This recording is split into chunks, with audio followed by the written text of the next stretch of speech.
Selamat datang di channel YouTube Keluarga Saci. Sebelum menonton video ini, jangan lupa subscribe dan aktifkan tanda lonceng agar tidak ketinggalan video dari kami.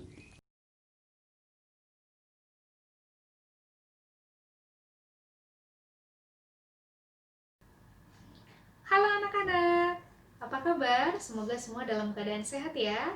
Berjumpa lagi dengan saya, Ibu Wiwi, pada pelajaran agama kelas 8. Hari ini kita akan belajar mengenai Yesus mewartakan kerajaan Allah melalui tindakan dan mukjizat. Teman-teman, sebelum kita memulai pembelajaran kita pada hari ini, marilah kita siapkan hati kita hening sejenak, kita berdoa. Tuhan beserta kita sekarang dan selama-lamanya. Dalam nama Bapa dan Putra dan Roh Kudus. Amin. Allah Bapa yang Maha Kasih, kami bersyukur atas rahmat dan sukacita yang boleh kami terima sampai pada hari ini. Kami bersyukur meskipun di tengah keterbatasan pandemi ini, kami masih dapat belajar bersama. Pada hari ini, kami akan semakin mengenal Engkau melalui pewartaan kerajaan Allah melalui tindakan-tindakan dan mukjizat-mukjizat-Mu. Ya Bapa, bantulah kami agar kami dapat mengikuti pelajaran hari ini dengan baik, sehingga kami juga dapat meneladan tindakan-tindakan yang telah Engkau lakukan. Terima kasih ya Bapa, namamu kami puji, kini dan sepanjang segala masa. Amin. Santa Maria della Strada, doakanlah kami. Amin. Dalam nama Bapa dan Putra dan Roh Kudus. Amin. Nah, teman-teman, mari kita masuk pada pembelajaran kita dengan membaca bersama-sama terlebih dahulu tujuan pembelajaran kita. Tujuan pembelajaran kita yang pertama adalah kita dapat bersyukur atas nilai-nilai kerajaan Allah yang diwartakan Yesus Kristus melalui sabda dan tindakan. Kita bertanggung jawab mewujudkan nilai-nilai kerajaan Allah melalui kata-kata dan perbuatan kita. Yang ketiga, kita dapat memahami tugas Yesus Kristus mewartakan kerajaan Allah melalui sabda dan tindakan. Dan yang terakhir, kita merancang aktivitas perbuatan baik sebagai perwujudan ikut serta mewartakan kerajaan Allah melalui tindakan. Mari kita ikuti pelajaran kita hari ini dengan baik. Nah, pada hari ini kita belajar mengenai Yesus mewartakan kerajaan Allah melalui mukjizat-mukjizat dan juga tindakan-tindakan Yesus. Kita dapat lihat bahwa Yesus ketika mewartakan kerajaan Allah itu mempunyai ciri khas. Pada minggu yang sebelumnya kita sudah belajar bahwa Yesus mengajarkan kerajaan Allah dengan menggunakan perumpamaan ya. Ada banyak perumpamaan-perumpamaan yang kita temui pada pertemuan yang sebelumnya. Nah, hari ini selain perumpamaan, ternyata Yesus juga memiliki kekhasan, yaitu Yesus melakukan mukjizat-mukjizat dan Yesus menunjukkan tindakan-tindakan yang setiap tindakan yang dilakukan Yesus itu ada maknanya, ada maksud dan tujuannya. Nah, teman-teman, Yesus saat mewartakan kerajaan Allah itu ada kesatuan antara sabda dan karyanya, antara perkataan Yesus dan hal-hal yang dilakukan oleh Yesus. Nah, yang disabdakan Yesus tersebut juga diwartakan oleh Yesus dalam tindakan nyata. Jadi, Yesus tidak hanya sekedar berkata-kata, tetapi yang dikatakan oleh Yesus tersebut dilakukan, gitu ya. Nah, perkataan Yesus tersebut dinyatakan melalui mukjizat. Melalui mukjizat, Yesus tidak hanya mewartakan kerajaan Allah, tetapi Yesus sekaligus menghadirkan kerajaan Allah itu sendiri, sehingga bisa dirasakan oleh banyak orang. Nah, Yesus sendiri datang ke dunia, kita tahu ya, Yesus punya misi, yaitu untuk mewujudkan kerajaan Allah. Kerajaan Allah yang dirasakan oleh semua orang. Jadi Yesus ingin kerajaan Allah yang Yesus wartakan itu dinikmati, dirasakan oleh semua orang. Gak cuman orang yang berada, tidak cuman orang yang terpandang, tidak cuman orang yang memiliki kelebihan-kelebihan, tetapi Yesus ingin semua orang merasakan bagaimana kerajaan Allah, baik mereka yang miskin, baik mereka yang kekurangan, sampai mereka yang kaya. begitu ya. Yesus berusaha untuk dekat dengan semua orang, Yesus terbuka dengan siapa saja, Yesus tidak membeda-bedakan, Yesus tidak memilih-milih teman gitu. Yesus tidak hanya berteman dengan yang kaya, tidak hanya berteman dengan orang-orang yang punya kedudukan yang tinggi, tetapi justru kalau kita melihat Yesus punya ketertarikan, Yesus punya perhatian lebih kepada orang-orang yang pada zaman Yesus itu tidak terlalu dianggap. Waktu kelas 7 juga sudah Ibu Wiwi sampaikan ya, bahwa pada zaman Yesus hidup, anak-anak, perempuan, orang berdosa, orang sakit itu seringkali tidak dianggap ada, ya kan? Yang lebih dianggap ada itu biasanya adalah laki-laki gitu ya. Nah, tetapi ketika Yesus datang, Yesus ingin menghapus itu semua. Yesus ingin semua orang dapat saling mengasihi tanpa membeda-bedakan. Yesus ingin semua orang merasakan hidup berdampingan, penuh kebersamaan, penuh kasih, dan membantu orang lain yang jahat bisa berubah jadi baik. Jadi itulah harapan Yesus. Yesus terbuka kepada semua orang, termasuk kepada orang-orang yang pada zaman tersebut tidak dianggap, seperti orang kafir. Kita sering juga kenal, salah satu contohnya adalah orang Samaria yang mereka tinggal di pinggiran kota Yerusalem gitu ya. Lalu orang yang sakit, orang yang berdosa, wanita-wanita yang berdosa, lalu perempuan, dan juga anak-anak. Nah, mengapa orang sakit termasuk orang yang dijauhi? Karena orang sakit pada zaman itu dianggap sebagai orang yang berdosa. Jadi kalau ada orang sakit itu dikatakan bahwa dia punya banyak dosa makanya dia sakit, atau orang yang menderita gitu, sehingga mereka dijauhi. Begitu. Dan tetapi Yesus justru mendekati orang-orang yang dijauhi ini. Kalau kita melihat contohnya apa? Ada yang tahu? Ya benar, ketika Yesus mengajak anak-anak untuk berkumpul. Ada lagi? Ya, ketika Yesus mengunjungi rumah Zakeus. Ya kan? Semua orang waktu itu, orang-orang di sana protes karena Zakeus adalah seorang kepala pemungut cukai. Lalu ketika Yesus menolong orang pada hari Sabat gitu ya. Jadi ada banyak sekali hal-hal yang tindakan-tindakan yang dilakukan Yesus yang itu tidak didukung oleh orang-orang di sekitar Yesus. Yesus membuat suatu gebrakan. Yesus ingin semua orang itu belajar untuk mengasihi sesamanya tanpa membeda-bedakan. Nah, kita lihat apa sih tujuan Yesus mewartakan kerajaan Allah itu dengan melakukan mukjizat. Apa sih tujuan Yesus melakukan mukjizat? Nah, Yesus tidak ingin hanya mewartakan saja. Yesus nggak ingin hanya sekedar ngomong, tetapi Yesus ingin mewujudkan kehadiran Allah itu melalui tindakan. Kalau melalui tindakan, itu benar-benar bisa dirasakan oleh orang yang berhadapan dengan Yesus. Nah, itulah yang ingin diharapkan oleh Yesus. Nah, Yesus juga tidak ingin ada sekat antara orang yang kaya dan juga antara orang yang miskin gitu.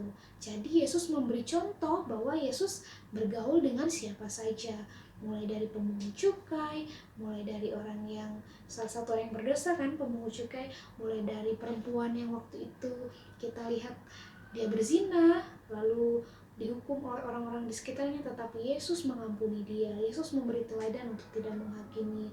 Lalu ketika Yesus menyelamatkan anak pemuda janda di Nain ya, apalagi tadi sudah saya sampaikan bahwa perempuan itu kurang dihargai di zaman Yesus. Ini seorang janda, dia punya anak pemuda. Nah, anak pemuda ini dapat kita bayangkan adalah harapan hidup bagi si janda. Tetapi ketika anak pemuda ini meninggal, maka habislah harapan itu. Yesus merasa kasihan kepada si janda. Maka Yesus membangkitkan anak pemudanya. Dengan Yesus membangkitkan anak pemudanya, maka Yesus memberikan harapan hidup bagi si janda tersebut. Ya, itu salah satu contohnya. Jadi, dengan Yesus melakukan mukjizat, Yesus memberikan harapan, Yesus menunjukkan kehadiran Allah itu sendiri, kasih yang dirasakan oleh semua orang. Nah, ada satu catatan teman-teman, perhatikan bahwa Yesus selalu memberikan mukjizat atau Yesus selalu melakukan mukjizat kepada orang-orang yang benar, orang-orang yang percaya. Yesus hanya melakukan mukjizat, menunjukkan mukjizat tanda kepada orang-orang yang percaya. Gitu ya. Nah, lalu yang ketiga, Yesus ingin menghadirkan kerajaan Allah dan menyampaikan bahwa Yesus sendiri adalah Mesias, Allah yang datang, kabar gembira itu sendiri. Jadi yang Yesus wartakan itu sebenarnya adalah dirinya sendiri gitu. Bagi kita semua, Yesus itu adalah keselamatan, Yesus adalah rahmat, dan Yesus adalah penyembuhan bagi orang-orang yang menderita, orang-orang yang sakit, orang-orang yang berdosa, orang-orang yang perlu pengharapan. Nah, mari kita lihat berbagai mukjizat yang dilakukan oleh Yesus. Kita lihat mulai dari 8 gambar ini ya. Yang pertama itu ketika Yesus memberi makan 5.000 orang. Itu gambar 5 roti dan 2 ikan yang dipersembahkan anak kecil. Gambar kedua dapat kita lihat ketika Yesus membangun kedekatan dengan anak-anak. Yang ketiga, kita lihat itu ada kolam yang kita kenal dengan kolam Bethesda, di mana Yesus menyembuhkan orang yang sudah lama sekali lumpuh. Ya, lalu ketika Yesus membangkitkan anak perempuan, lalu ketika Yesus berjalan di atas air, meredakan angin ribut, ya, Yesus menolong wanita pendarahan yang sudah cukup lama, dan ketika Yesus membangkitkan Lazarus, ya, saudara Marta dan Maria, dan juga di gambar yang terakhir, Yesus mengusir roh jahat. Itu kita bisa lihat kisahnya di dalam Injil. Ada yang lain lagi yang dapat kita lihat, yaitu berbagai mukjizat yang dilakukan Yesus, seperti Yesus mengubah air menjadi anggur, ya, itu adalah mukjizat Yesus yang pertama. Lalu Yesus menyembuhkan orang lumpuh, tadi sudah saya jelaskan di kolam Bethesda. Lalu Yesus memberi makan 5.000 orang. Nah, ketika Yesus memberi makan 5.000 orang, ini yang dihitung lagi-lagi yang laki-laki loh teman-teman. Yang perempuan, anak-anak yang kemungkinan ada di sana, itu juga ada ikut makan bersama mereka, tetapi tidak dihitung karena yang dianggap kan laki-laki. Jadi kita bayangkan sebenarnya ketika mukjizat Yesus memberi makan 5.000 orang, sebenarnya lebih dari 5.000 orang. Itu luar biasa ya. Lalu Yesus berjalan di atas air. Yesus mengusir roh jahat dari orang Gerasa. Yesus meredakan angin ribut di Danau Galilea. Dan mukjizat Yesus yang terakhir itu adalah sebelum wafat dan sengsara Yesus adalah Yesus membangkitkan Lazarus. Nah teman-teman, itu adalah contoh mukjizat. Ada banyak lagi mukjizat dan tindakan yang dilakukan Yesus di dalam Injil yang bisa kita baca. Nah, apa pelajaran yang dapat kita petik? Sebagai murid Yesus, kita diajak untuk satu, meneladani apa yang telah dilakukan Yesus.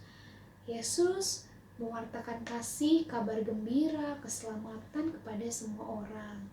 Yesus tidak ingin ada jurang antara orang kaya dan orang miskin.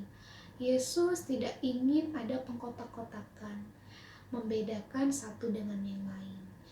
Yesus ingin kita saling mengasihi, tidak pilih-pilih teman, kita tidak membeda-bedakan, tidak melihat orang berdasarkan suku, agama, golongan gitu, statusnya. Tetapi Yesus ingin kita berteman dengan semua orang. Ya, jadi kita teladani Yesus yang mau berteman dengan pendosa, dengan orang-orang yang dianggap jahat, dengan orang-orang yang dianggap tidak memiliki peran penting di dalam kehidupan masyarakat Yahudi, Israel gitu ya. Yang kedua, kita diajak untuk menyandarkan hidup kita kepada kekuatan Allah sebagai satu-satunya sumber kekuatan. Contoh kita lihat anak pemuda yang dibangkitkan, janda Dina ini tuh ya, anak pemuda, anak janda yang dibangkitkan. Itu melihat Yesus mengasihi dia, Yesus menolong dia ketika melihat dia sudah pasrah, di dalam hidupnya sudah tidak ada harapan dan dia hanya mengandalkan Tuhan. Atau ketika kita melihat seorang buta yang sudah lama, yang menarik-narik Yesus, kain jubah Yesus ya, dia berharap gitu, bagaimana caranya supaya dia bisa sembuh. Kita melihat bahwa ketika orang dihadapkan pada kesulitan, mereka sungguh menyandarkan hidup mereka pada Tuhan. Nah, kita juga diajak begitu.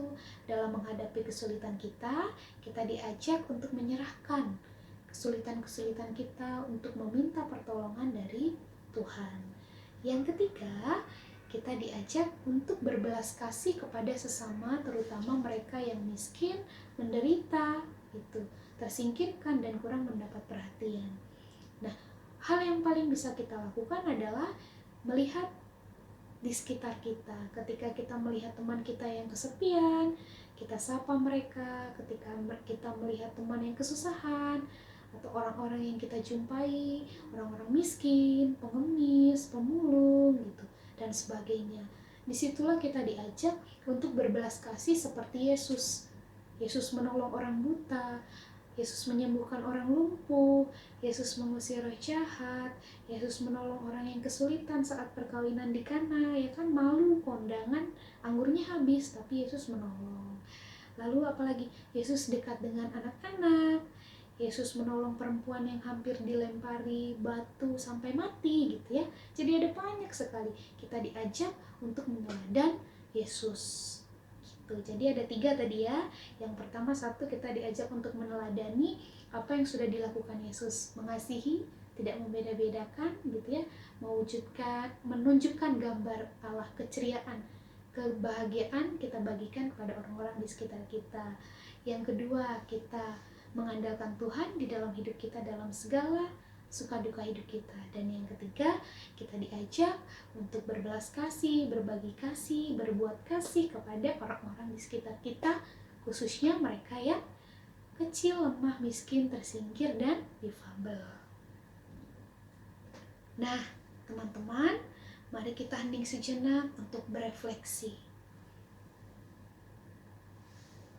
Anak-anakku yang terkasih, hari ini kita bersama-sama telah mempelajari bahwa Yesus dalam mewartakan kerajaan Allah tidak hanya sekedar menggunakan kata-kata. Melalui tindakan dan mukjizatnya, Yesus menghadirkan suasana kerajaan Allah secara nyata yang membawa keselamatan bagi semua orang. Yesus sangat peduli pada mereka yang dianggap berdosa, mereka yang miskin dan tak berdaya, mereka yang dikucilkan, dan mereka yang keberadaannya tidak diperhitungkan. Marilah kita melakukan tindakan nyata sebagai bentuk kepedulian kita terhadap sesama, terutama yang miskin, lemah, terkucilkan, dan yang hidupnya kurang beruntung. Setelah teman-teman melakukan tindakan tersebut, silakan tuliskan bagaimana perasaan teman-teman saat melakukan karya belas kasih tersebut. Nah, teman-teman, sekian dulu pelajaran agama pada hari ini. Semoga teman-teman dapat mengambil buah-buah, memetik buah-buah dari pelajaran kita pada hari ini, dan semoga kita bisa meneladani Yesus, meneladani cara Yesus dalam mewartakan kerajaan Allah, dalam menunjukkan kehadiran Allah di tengah sesama kita. Sampai jumpa pada pertemuan yang selanjutnya. Salam sehat, Tuhan memberkati. Mari kita tutup perjumpaan kita dengan berdoa.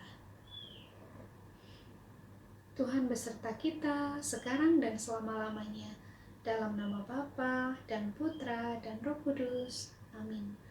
Allah Bapa yang penuh kasih, kami bersyukur kami boleh mengikuti pelajaran agama pada hari ini dengan baik. Terima kasih kami boleh mengenal wajah kasih-Mu yang begitu mengasihi kami semua, tidak pernah membeda-bedakan kami. Kau memberikan hidup-Mu dengan total bagi kami semua, demi terwujudnya kerajaan Allah, demi menyelamatkan kami semua. Ya Bapa, bimbinglah anak-anak-Mu ini, kiranya kami semua dapat meneladani Engkau, kami dapat berbuat baik bagi sesama kami, bagi orang-orang di sekitar kami dapat semakin mengasihi, kami dapat menolong orang-orang yang membutuhkan. Ya Bapa, kami juga mohon berkat-Mu bagi aktivitas kami pada hari ini. Berkatilah agar kegiatan-kegiatan yang kami lakukan dapat berjalan dengan baik. Terima kasih ya Bapa, namamu kami puji, kini dan sepanjang segala masa. Amin. Santa Maria della Strada, doakanlah kami. Amin. Dalam nama Bapa dan Putra dan Roh Kudus. Amin. Bye-bye. God bless you.